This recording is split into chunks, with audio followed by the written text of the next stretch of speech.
When my son crossed a boundary, a true infidelity story. The days leading up to the breaking point felt like walking into a fog I couldn't name.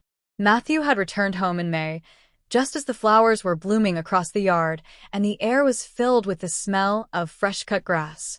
At first, it was exciting having him back under our roof. I cooked his favorite meals, and he filled the house with energy, telling stories about his professors, friends, and the life he had carved out away from us. For Richard and me, it felt like the empty nest was full again, and even though there were moments of tension, I cherished having him close. But soon, I began noticing a shift. He wasn't just my son anymore, at least not in the way I had known him. There was an intensity in his conversations, a sharpness in his eyes when he looked at me. I told myself he was simply testing boundaries as young adults do, trying to see how far he could push. Yet something about it felt heavier. The way he lingered near me in the kitchen, the way his compliments carried a weight that made me uneasy, the way silence stretched between us longer than it should. I didn't share my concerns with Richard. He was exhausted most nights, stumbling through the door after long hours at the construction site. His company was struggling, and I didn't want to add another burden. So I carried it alone, convincing myself it was just my imagination, that Matthew was simply going through a restless phase. But inside, I was unraveling. One evening, it came to a head.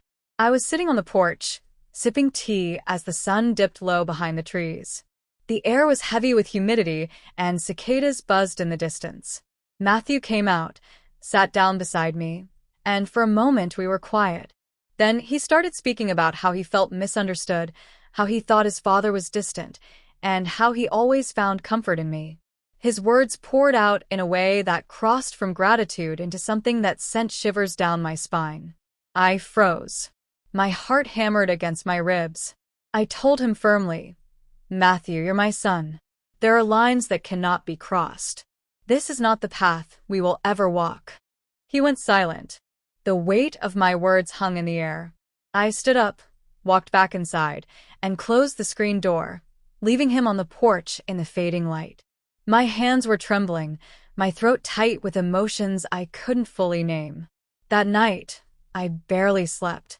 The realization of what had almost happened, what was threatening to happen, pressed down on me. I knew I couldn't keep this to myself anymore. I had to talk to Richard.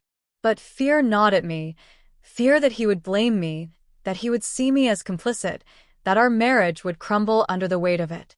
The next morning, I found Richard in the kitchen, nursing a cup of black coffee.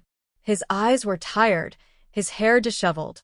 I sat down across from him, my hands gripping the edge of the table. "There's something I need to tell you," I whispered. He looked at me with concern, setting down his mug. "What is it, Laura?" And so I told him.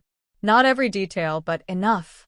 Enough for him to understand that Matthew had crossed a line with words and actions that were not appropriate, that I had shut it down immediately, that I was terrified of what this meant for our family. Richard's face went pale, then red with anger. His jaw clenched, and his fists tightened against the table. "He's my son," he muttered, his voice thick with rage. How could he? He couldn't finish the sentence. I reached for his hand, but he pulled away. He stood up, paced the room, then stormed out the back door, slamming it behind him. The sound echoed through the house, rattling me to the core. The next hours were unbearable. Richard confronted Matthew outside. Their voices rose, sharp and cutting, carrying through the open windows. Richard's anger clashed with Matthew's defensiveness. I heard Matthew shouting that we never understood him, that we had been blind to his needs, that he didn't know where he belonged anymore. Richard's reply was thunderous, filled with betrayal and disbelief. By the time I stepped outside, Matthew had stormed off down the road, a backpack slung over his shoulder. Richard stood in the yard, his shoulders heaving, his face etched with pain. When he turned to me, there were tears in his eyes. I had rarely seen him cry in our 25 years of marriage. "This family," he said hoarsely, "is broken." For days afterward, silence filled the house. Matthew didn't return, and I didn't know where he had gone. Richard and I barely spoke, both lost in our own grief. I replayed every moment of Matthew's childhood in my mind, searching for answers. Had we failed him?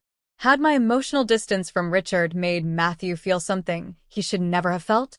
The questions tore me apart. Weeks passed before Matthew called. His voice on the phone was strained, filled with regret. He said he was staying with a friend in the city, that he needed space, that he was sorry for everything he had said. He admitted he had been confused, angry, and reckless, and that he never should have put me in that position. I wanted to believe him. I wanted to forgive him. But forgiveness, I realized, was not a single moment. It was a long and painful journey. Richard and I began counseling soon after. At first, it was to salvage our marriage, but it became something deeper. We learned to confront the cracks that had existed long before Matthew crossed that boundary. We learned that neglect, silence, and avoidance can plant seeds of confusion in a child's heart.